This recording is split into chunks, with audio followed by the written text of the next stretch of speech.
Hello friends, आपका स्वागत है हमारे इस यूट्यूब चैनल पर। दोस्तों, अगर आप हमारे चैनल पर नए हैं तो चैनल को सब्सक्राइब कर लें, साथ में बेल आइकन को प्रेस कर लें, जिससे आपको हमारी नई वीडियोज़ की नोटिफिकेशन मिले सबसे पहले। दोस्तों, मैं आपको प्रीवियस ईयर का पेपर सॉल्व करवा रहा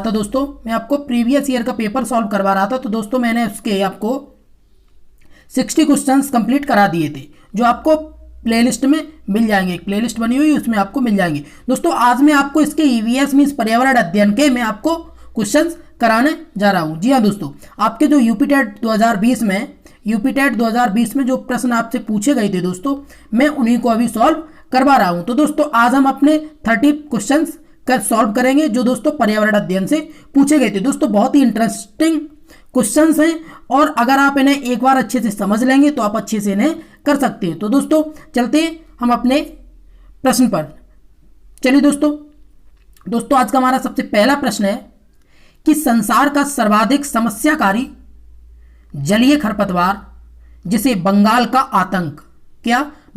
आतंक भी कहते हैं, कौन है? एकोनिरिया क्रॉसिपस, यानी कि इसे जलकुंभी कहते हैं। पार्थेनियम हिस्टेरोफोरस, जिसे कांग्रेस की घास कहते हैं। लेंटना कैमारा, या फिर सिनोडोन डेक्टाइलोन, जिसे दूब घास भी कहते हैं। ठीक है दोस्तों, तो हमारा इसमें पूछा गया कि जलीय खरपतवार, जब बात करते हैं जलीय खरपतवार की, तो दोस्तों वो हमारी होती है जलकुंभी मीन्स एकोर्निया क्रॉसिपस। ठीक है, इसका आंसर होगा ऑप्शन नंबर ए। अब दोस्तों जान लेते हैं कि ये जलकुंभी हमारे भारत में आई कहां से, क्योंकि ये भारत में पहले थी ही नहीं। तो दोस्तों, इसकी जब हम बात करते हैं तो ये जो जलकुंभी है, ये संसार की किसकी दोस्तों, ये संसार की सर्वाधिक समस्याकारी जलीय खरपतवार है। ओके, जो मूलतः अमेजन नदी, कौन सी नदी दोस्तों, जो अमेजन नदी है, ये अमेजन नदी में पाई जाती है। भारत में ये सबसे पहले आपसे प्रश्न पूछ लिया जाएगा, हो सकता कि ये भारत में कहां लाई गई, तो ये भारत में सबसे पहले पश्चिम बंगाल में, कहां दोस्तों, पश्चिम बंगाल में लाई गई थी। किसके लिए? ये जो फूल पत्ती है, फूल पत्तियों की खूबसूरती के लिए इसे लाया गया था। होता क्या है दोस्तों, ये जो पौधा होता है, ये रुके हुए जल में अपनी सर्वाधिक वृद्धि कर लेता है। अगर आपका जो जल है वो अगर स्थायी होगा, रुका हुआ होगा, तो ये क्या करता है, ये अपने आकृतियों को बढ़ा लेता है। क्या? ये जो आपकी जलकुंभी है, ये जलकुंभी जब ये बढ़ा लेती है तो क्या करती है, ये जो ऑक्सीजन है वहां की, वो सारी ऑक्सीजन इसको खींच लेती है। जब ये ऑक्सीजन खींच लेती है तो उसकी जो मछलियां हैं वो मर जाती हैं। इसलिए इसे क्या कहते हैं दोस्तों, इसलिए इसे बंगाल का आतंक कहते हैं, क्योंकि ये सबसे पहले कहां लाई गई थी, पश्चिम बंगाल में। चलिए दोस्तों, अगले प्रश्न पे चलते हैं हम। हमारा अगला प्रश्न है, वायरस के अजैविक होने का लक्षण है, यह प्रजनन नहीं कर सकता, इसमें प्रोटीन नहीं पाया जाता, इसमें वंशानुगत सामग्री नहीं पाई जाती, इसको क्रिस्टल के रूप में परिवर्तित किया जा सकता है। ठीक है, बात करते हैं वायरस के अजैविक का मतलब होता है जिसमें जान ना हो। अब जान कैसी हो, इसकी भी बात कर लेते हैं। दोस्तों, जो वायरस होता है इसे ही हम विषाणु भी कहते हैं। क्या कहते हैं? विषाणु भी कहते हैं। यह कैसा है? ये एक अकोशिकीय अति सूक्ष्म जीव है। क्या है? अकोशिकीय अति सूक्ष्म जीव है, जो केवल जीवित कोशिका में वृद्धि कर सकती है। किसमें? अगर ये जीवित कोशिका में होंगे तभी ये वृद्धि कर सकती है। शरीर के बाहर ये मृत समान, मतलब मरे हुए होते हैं, किंतु शरीर के अंदर यह जीवित हो जाती है। यह नाभिकीय अम्ल और प्रोटीन से मिलकर गठित होता है। किससे दोस्तों? ये नाभिकीय अम्ल, जो अम्ल होता है बॉडी के अंदर, उससे और प्रोटीन से मिलकर ये बनता है। इन्हें क्रिस्टल के रूप में परिवर्तित किया जा सकता है। तो दोस्तों क्या है कि जो वायरस का अजैविक होने का लक्षण है, इसमें कौन सा है कि इसके जो क्रिस्टल के रूप में इसको परिवर्तित किया जा सकता है। किसको? वायरस को, विषाणु को। ठीक है, चलिए अगले प्रश्न में चलते हैं। हमारा 123 नंबर प्रश्न है दोस्तों, पादप हार्मोन जो फलों को पकाने में सहायता करता है, कौन सा है? ठीक है, तो साइटोकाइनिन, जिबरेलिन, ऑक्सिन और इथाइलिन। जब बात करते हैं दोस्तों पादप हार्मोन की, पादप हार्मोन का मतलब होता है कि वो हार्मोन जो पौधों में पाया जाए। पादप हार्मोन, पादप मतलब पौधे, जो हार्मोन पौधों में पाया जाए उसे पादप हार्मोन कहते हैं। पौधों में अनेक प्रकार के हार्मोन पाए जाते हैं, जैसे कि दोस्तों ऑक्सिन है, जिबरेलिन है, साइटोकाइनिन है, एथिलीन है, ये तीनों चारों पाए जाती है। लेकिन जब बात करते हैं कि फलों को पकाने के लिए, तो दोस्तों फलों को पकाने के लिए इथाइलिन होता है। ये जो इथाइलिन होता है ये गैसीय रूप में पाया जाता है। ये कैसा है? ये गैसीय रूप में पाए जाने वाला हार्मोन है। ठीक है, तो हमारा दोस्तों आंसर क्या होगा, ऑप्शन नंबर 4 इथाइलिन। चलिए अगले प्रश्न पे चलते हैं। हमारा अगला प्रश्न है, स्वतंत्र रूप से भूमि में रहने वाला अवयवीय जीवाणु जिसमें नाइट्रोजन N2 स्थिरीकरण की क्षमता होती है, वह है क्लस्ट्रोस्ट्रिडियम, राइजोबियम, या फिर एजेटोबैक्टर, या फिर विर्वीवियो। ठीक है, तो दोस्तों बात करते हैं, तो इसका जो आंसर है वो आपका आंसर है ऑप्शन नंबर ए। ये होता क्या है दोस्तों, ये जो क्लस्ट्रिडियम होता है ये स्वतंत्र रूप से भूमि में रहने वाला एक अवयवी, कैसा अवयवी जीवाणु है जिसमें नाइट्रोजन की स्थिरीकरण क्षमता होती है। तो किसमें होती है दोस्तों, क्लोस्ट्रिडियम में। ठीक है, आंसर ऑप्शन नंबर ए। अगला प्रश्न है हमारा, किस प्रकार का डीएनए कोशिका में सामान्य रूप से पाया जाता है। कोशिका की बात कर रही है, तो दोस्तों जो कोशिका होती है उसमें बी प्रकार का डीएनए पाया जाता है। कौन सा, बी प्रकार का। बी प्रकार का जो डीएनए होता है इसमें दोहरी हेलिकल संरचना होती है। कैसी दोस्तों, दोहरी हेलिकल संरचना होती है। ओके, दोहरी हेलिकल संरचना होती है। चलिए अगले प्रश्न में चलते हैं। हमारा अगला प्रश्न है, 1853 में भारत की पहली यात्री ट्रेन चली थी किस किस के बीच, कलकत्ता से अलीपुर के बीच, बंबई से ठाणे के बीच, बंबई से पुणे के बीच, कलकत्ता से दमदम के बीच। तो दोस्तों ये तो आपका एक जीके का प्रश्न हो गया, और ये प्रश्न भी 1853 की बात कर रहे हैं। तो दोस्तों 1853 में बंबई से ठाणे के बीच या ट्रेन चली थी। कहां से दोस्तों, बंबई से ठाणे के बीच। अब बंबई से ठाणे के बीच की जो डिस्टेंस थी वो कितनी थी, वो दोस्तों थी हमारी 34 किलोमीटर। कितनी, 34 किलोमीटर। और ये कब चलाई गई, ये चलाई गई थी दोस्तों आपकी 16 अप्रैल, कब, 16 अप्रैल 1853 में। ओके, चलिए अगले प्रश्न चलते हैं। हमारा अगला प्रश्न है दोस्तों, एशिया का सबसे बड़ा पशु मेला आयोजित होता है कहाँ होता है, पुष्कर में, सोनपुर में, हरिद्वार में, या फिर नासिक में। तो दोस्तों एशिया का बात कर रहे हैं कि सबसे बड़ा पशु मेला, तो जो सबसे बड़ा पशु मेला है ये दोस्तों सोनपुर में होता है। ये सोनपुर कहाँ है, तो दोस्तों ये बिहार का है। कहाँ है ये, बिहार का है। और ये सोनपुर का जो मेला होता है इसका आयोजन कब होता है, तो दोस्तों इसका आयोजन होता है प्रत्येक वर्ष कार्तिक पूर्णिमा को। कब दोस्तों, कार्तिक पूर्णिमा को। ओके, कार्तिक पूर्णिमा को इसका आयोजन होता है। और यह स्थानीय लोग, जो वहाँ के लोग हैं, बिहार के जो लोग हैं, सोनपुर के जो लोग हैं, वो इसे छत्तर मेला के नाम से जानते हैं। दोस्तों आपसे पूछ लिया जाएगा कि छत्तर मेला किसे कहते हैं, छत्तर मेला के नाम से भी जानते हैं। किस मेले को, सोनपुर के मेले को, जो एशिया का सबसे बड़ा पशु मेला है। चलिए अगले प्रश्न चलते हैं। हमारा अगला प्रश्न है दोस्तों, राष्ट्रीय एकता परिषद की स्थापना हुई, राष्ट्रीय एकता परिषद मतलब एनआईसी की स्थापना कब हुई, तो दोस्तों राष्ट्रीय एकता परिषद की जो स्थापना है वो वर्ष 1961 में हुई थी। हमारा आंसर है option number B.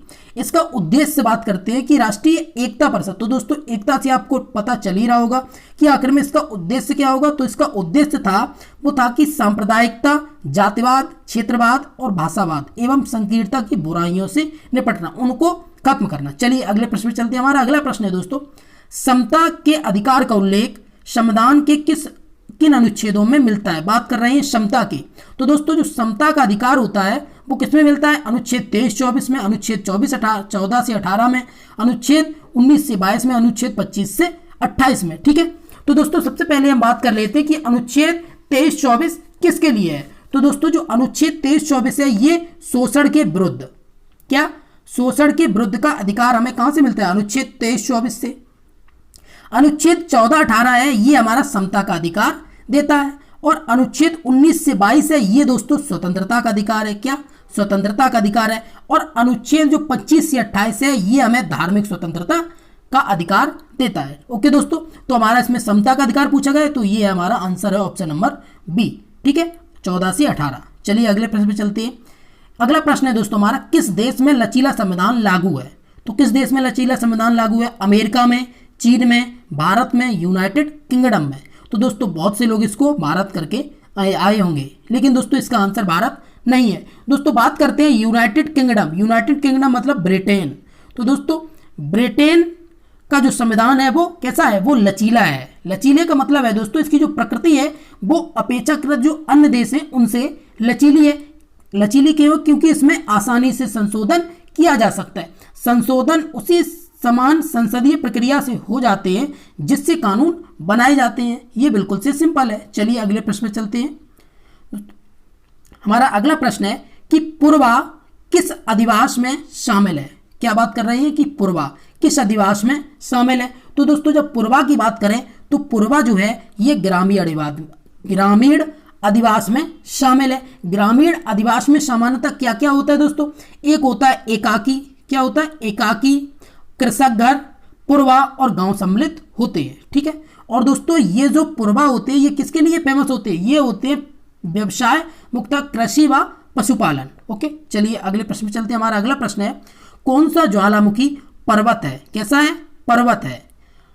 Appalachian, Ural, Aravalli या फिर किलिमंजारो? तो दोस्तों बात कर रहे हैं पर्वत की, कौन सा ज्वालामुखी पर्वत है? तो दोस्तों जो पर्वत है वो है हमारा कौन सा? किलिमंजारो। किलिमंजारो कैसा है? ये पर्वतीय है, ठीक है। चलिए अगले प्रश्न में चलते हैं। अगला प्रश्न है हमारा, एलिफेंटा द्वीप स्थित है, मीन्स अवस्थित है, मुंबई तट पर, गोवा तट पर, कच्छ तट पर या फिर गंगा डेल्टा पर, ठीक है। तो दोस्तों जब हम बात कर रहे हैं एलिफेंटा द्वीप की, तो एलिफेंटा जो द्वीप है ये हमारा मुंबई के तट पर स्थित है। मुंबई के तट पर स्थित है। ये होता क्या है दोस्तों? ये लगभग 10 से 16 वर्ग किलोमीटर में फैला हुआ है। क्या है ये? 10 से 16 वर्ग किलोमीटर में फैला हुआ है। क्या? एलिफेंटा द्वीप। और दोस्तों ये 6ठी शताब्दी की गुफाओं के लिए प्रसिद्ध है। किसे? 6ठी शताब्दी की गुफाओं के लिए ये फेमस है। चलिए अगले प्रश्न में चलते हैं। हमारा अगला है दोस्तों, मानसूनी वन पाए जाते हैं जहां वर्षा होती है। कैसी? 50 से 150 सेंटीमीटर, 150 से 200 सेंटीमीटर, 70 से 200 सेंटीमीटर, 70 से 100 सेंटीमीटर। तो दोस्तों जो मानसूनी वन होते हैं ये जो पाए जाते हैं ये दोस्तों आपके 70 से 200 सेंटीमीटर होते हैं। जहां वर्षा 70 से 200 सेंटीमीटर होती है वहां मानसूनी वन पाए जाते हैं, ठीक है। हमारा आंसर है इसका ऑप्शन नंबर सी, 270 से 200 सेंटीमीटर। चलिए अगले प्रश्न में चलते हैं। हमारा अगला प्रश्न है, कार्बी एंगलॉग पठार विस्तार है तिब्बत का, हिमालय का, प्रायद्वीप या पठार का या फिर सान पठार का? तो दोस्तों बात कर रहे हैं कार्बी एंगलॉग पठार विस्तार की। तो दोस्तों कार्बी एंगलॉग पठार जो प्रायद्वीप ये जो है ये प्रायद्वीप या पठार का विस्तार है, ठीक है। चलिए दोस्तों अगले प्रश्न पे चलते हैं। हमारा अगला प्रश्न है, भारत में महिलाओं के लिए आरक्षण की व्यवस्था कहाँ है? मंत्रिमंडल में, विधानसभा में, लोकसभा में, पंचायती राज संस्थाओं में? तो दोस्तों भारत में महिलाओं के लिए जो आरक्षण की व्यवस्था है वो कहाँ है? वो है पंचायती राज संस्थाओं में। हमारा आंसर होगा ऑप्शन नंबर 4। ये दोस्तों किस आर्टिकल के तहत? तो अनुच्छेद 243 के तहत। कौन से आर्टिकल के तहत? अनुच्छेद 243 के तहत, अनुच्छेद 243 का खंड घ, ओके, घ के अंतर्गत भारत में पंचायती राज संस्थाओं में महिलाओं, एससी व एसटी जातियों के लिए आरक्षण का प्रावधान किया गया है, ओके। चलिए अगले प्रश्न पे चलते हैं। हमारा अगला प्रश्न है दोस्तों, किसी राज्य के राज्यपाल की नियुक्ति के लिए कम से कम क्या आयु होनी चाहिए? तो दोस्तों राज्य के राज्यपाल की नियुक्ति के लिए न्यूनतम आयु दोस्तों कितनी होनी चाहिए? 50 वर्ष, 45 वर्ष, 35 वर्ष, 30 वर्ष। तो हमारा इसमें आंसर है ऑप्शन नंबर सी, 35 वर्ष, ठीक है। ओके दोस्तों बात करते हैं कि भारत के संविधान के अनुच्छेद 155 में, किसमें? आर्टिकल 155 में वर्णित है। क्या वर्णित है? इसमें वर्णित है कि राज्यपाल की जो नियुक्ति है वो राष्ट्रपति के द्वारा प्रधानमंत्री की सिफारिश पर की जाती है। किसकी? राज्यपाल की जो नियुक्ति है ये किस आर्टिकल के तहत? 155 आर्टिकल के तहत राष्ट्रपति के द्वारा की जाती है, लेकिन किसकी सिफारिश पर? प्रधानमंत्री की सिफारिश पर। चलिए अगले प्रश्न में चलते हैं। हमारा अगला प्रश्न है, सूची 1 दे रखी है, सूची 2 दे रखी है, ठीक है। हमें इसको मिलान करना है। तो दोस्तों मिलान करते हैं। भारतीय संघ, राज्य, नगर निगम, ग्राम पंचायत, प्रधानमंत्री, सरपंच, राज्यपाल, मेयर। तो दोस्तों इसका मिलान करते हैं। तो भारतीय संघ जो है, भारतीय संघ में क्या होते हैं? प्रधानमंत्री। राज्य में क्या होते हैं? राज्यपाल। नगर निगम में क्या होते हैं? मेयर। ग्राम पंचायत में क्या होते हैं दोस्तों? सरपंच होते हैं, ठीक है। तो हमारा पहले का पहला, दूसरे का तीसरा, तो यहां देखते हैं दोस्तों, पहले का पहला, दूसरे का तीसरा इसी में है और किसी में नहीं है। तो हमारा आंसर होगा ऑप्शन नंबर ए, ओके। चलिए अगले प्रश्न में चलते हैं। हमारा अगला प्रश्न है, अनुच्छेद 356 का प्रथम प्रयोग कब और कहां हुआ? जम्मू और कश्मीर 1956 में, केरला 1959 में, बिहार 1958 में, मध्य प्रदेश 1957 में, ठीक है। दोस्तों बात कर रहे हैं अनुच्छेद 356। अनुच्छेद 356 आखिर ये है क्या? तो दोस्तों ये है कि इसका प्रयोग देश के विभिन्न राज्यों में संवैधानिक तंत्र के विफल हो जाने के कारण होता है। कब? जब संवैधानिक जो तंत्र है वो विफल हो जाता है। इससे क्या होता है? इससे राष्ट्रपति शासन के नाम से जाना जाता है। राष्ट्रपति शासन जो होता है वो आर्टिकल 356 होता है। ओके, तो दोस्तों ये केरल में कब, केरल में 1959 31 जुलाई 1959 में सबसे पहले लगाया गया था। ओके, क्या राष्ट्रपति शासन, भारत में राष्ट्रपति शासन कब लगाया गया सबसे पहले, तो दोस्तों ये लगाया गया था केरल में 1959 में। बात कर रहे हैं अनुच्छेद 356 का प्रथम प्रयोग की जब बात करें तो दोस्तों प्रथम कब है, केरला 1959, और कितनी जुलाई है, 31 जुलाई है। ओके, और 356 किससे रिलेटेड है, ये रिलेटेड है दोस्तों आपका राष्ट्रपति शासन से। चलिए अगले प्रश्न में चलते हैं। हमारा अगला प्रश्न है नगर निगम द्वारा कौन सा कर लगाया जा सकता है। तो दोस्तों नगर निगम की बात कर रही है, नगर निगम द्वारा चुंगी कर, मनोरंजन कर, गृह कर, यह सभी। तो दोस्तों चुंगी कर भी लगता है, गृह कर भी, क्योंकि आपका जो होम टैक्स होता है वो आप हाउस जो टैक्स देते हैं वो भी हमारे नगर निगम से, मनोरंजन टैक्स भी। तो दोस्तों आंसर होगा इसका ऑप्शन नंबर 4। चलिए अगले प्रश्न में चलते हैं। अगला प्रश्न है निम्नलिखित में से किस प्रदेश में रेंडियर पाया जाता है। रेंडियर एक क्या है दोस्तों, ये रेंडियर एक जानवर है। क्या है दोस्तों, जानवर है। तो जब दोस्तों इसकी बात कर रहे हैं तो रेंडियर, कैरवो, ध्रुवीय, भालू, लोमड़ी आदि ये सब कहाँ पाए जाते हैं, ये सब टुंड्रा प्रदेशों में पाए जाने वाले जीव हैं। कैसे प्रदेशों में, टुंड्रा प्रदेशों में। टुंड्रा प्रदेश अलास्का, कनाडा, यूरेशिया आदि में स्थित ठंडे स्थान है। ओके, किसमें दोस्तों, ये अलास्का में, कनाडा में, अलास्का में, कनाडा में, ओके, और आपके यूरेशिया में, कहाँ, यूरेशिया में। चलिए अगले प्रश्न में चलते हैं। हमारा अगला प्रश्न है निम्नलिखित में से कौन सा एक शीतोष्ण घास प्रदेश नहीं है। डाउन्स, कंपास, पंपास और प्रेरीज। तो दोस्तों इसमें बात कर रहे हैं शीतोष्ण घास के प्रदेश नहीं है। तो दोस्तों इसमें क्या आंसर होगा, ऑप्शन नंबर बी, कंपास नहीं है। अब कंपास नहीं है तो दोस्तों डाउन्स, पंपास, प्रेरीज ये सभी है। अब बात करते हैं कि ये है कहाँ कहाँ। तो दोस्तों जो प्रेरीज है ये आपका कनाडा और यूएसए में है। कहाँ, कनाडा और यूएसए में। डाउन्स की बात करते हैं, ये डाउन्स जो है ये दोस्तों आपका ऑस्ट्रेलिया में है। कहाँ है, ऑस्ट्रेलिया में। और आपका जो पंपाज है, ये पंपाज जो है ये हमारा साउथ अमेरिका और अर्जेंटीना में है। कहाँ दोस्तों, साउथ अमेरिका और अर्जेंटीना में। चलिए अगले प्रश्न में चलते हैं। हमारा अगला प्रश्न है दोस्तों जनसंख्या के आकार के अनुसार बृहत्तम महाद्वीप है। तो दोस्तों जनसंख्या के अनुसार एशिया, उत्तरी अमेरिका, यूरोप, अफ्रीका। तो जनसंख्या के आकार के अनुसार जो बड़ा महाद्वीप है वो दोस्तों हमारा एशिया है। क्या है, एशिया है। और एशिया महाद्वीप में जो विश्व की जनसंख्या की दृष्टि से सबसे विशाल जो देश हैं वो कौन कौन से, वो चीन और भारत में। ठीक है, जो कहाँ है, जो एशिया महाद्वीप में स्थित है। तो हमारा आंसर हो गया ऑप्शन नंबर ए। चलिए अगले प्रश्न चलते हैं। भारत में थारू जनजाति कहाँ निवास करती है। उत्तराखंड में, उत्तर प्रदेश के तराई क्षेत्र में, थार मरुस्थल में, झारखंड में। तो दोस्तों भारत में जो थारू जनजाति है ये जनजाति आपकी नेपाल, भारत और नेपाल के सीमावर्ती तराई क्षेत्रों में पाई जाती है। कहाँ, भारत और नेपाल के तराई क्षेत्रों में। भारत और नेपाल के जो तराई क्षेत्र हैं वो कहाँ, ये जनजाति दोस्तों आपके उत्तर प्रदेश के तराई क्षेत्र में और उत्तराखंड के नैनीताल, ऊधम सिंह नगर में निवास करती है। कहाँ कहाँ, उत्तर प्रदेश के तराई क्षेत्र में और उत्तराखंड के ऊधम सिंह नगर और नैनीताल में। तो दोस्तों इसका जो आंसर है ये दोनों सही है। ओके, चलिए अगले प्रश्न में चलते हैं। भिलाई इस्पात संयंत्र स्थित है। तो दोस्तों ये कहाँ है, छत्तीसगढ़, झारखंड, मध्य प्रदेश, उड़ीसा। तो हमारा आंसर है ऑप्शन नंबर ए, छत्तीसगढ़ में। कहाँ है दोस्तों, ये छत्तीसगढ़ में है। इस संयंत्र को सोवियत संघ दोस्तों यूएसएसआर की सहायता से 1955 में, कब, 1955 में स्थापित किया गया था। किसे, भिलाई इस्पात संयंत्र को। चलिए अगले प्रश्न में चलते हैं। कौन सा अचल जीव का उदाहरण है। अचल मतलब दोस्तों जो चल नहीं सकता। कौन सा है, काइटन, लीच, यूप्लेक्ला या फिर इग्नस। तो दोस्तों हमारा आंसर होगा इसमें option number C, Euplectella. Okay, sorry, Euplectella. चलिए अगला प्रश्न है दोस्तों हमारा, प्रोटीन अणुओं की इकाई है। अमीनो अम्ल, वसा अम्ल, ग्लूकोज और विटामिन। तो प्रोटीन जो अणुओं की इकाई है वो दोस्तों क्या है, वो है एमिनो अम्ल। और जो एमिनो अम्ल होता है ये दोस्तों आपका शरीर के लिए बहुत ही आवश्यक है। ठीक है, शरीर की रचना तथा उसके लिए प्रोटीन बहुत आवश्यक और महत्वपूर्ण तत्व है। प्रोटीन की इकाई अमीनो अम्ल होती है। शरीर में विभिन्न प्रकार के प्रोटीन उपस्थित होते हैं जो अमीनो अम्ल से बने होते हैं, क्या? प्रोटीन। ठीक है, अगला प्रश्न है हमारा 148 नंबर। निम्न में से कौन सा अंग पादप कोशिका में अनुपस्थित होते हैं?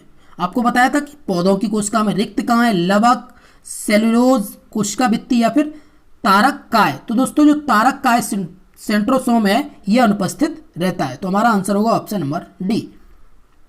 अगला प्रश्न है दोस्तों हमारा, मनुष्य की शरीर की सबसे बड़ी ग्रंथि? अधिवृक्क ग्रंथि, पीयूष ग्रंथि, अग्नाशय ग्रंथि, यकृत। तो हमारा इसमें आंसर है ऑप्शन नंबर 4, यकृत ग्रंथि। ठीक है, अगला प्रश्न है हमारा, उत्तर प्रदेश का राज्य पक्षी क्या है? तो दोस्तों भारत का तो राज्य पक्षी मोर है, लेकिन उत्तर प्रदेश का क्या? तो उत्तर प्रदेश का हमारा सारस क्रेन। तो दोस्तों हमारे आज के ये 30 क्वेश्चंस हो गए जो आपके पर्यावरणीय अध्ययन से थे। ठीक है, तो दोस्तों बहुत जल्दी मिलते हैं नेक्स्ट वीडियो में, तब तक के लिए नमस्कार।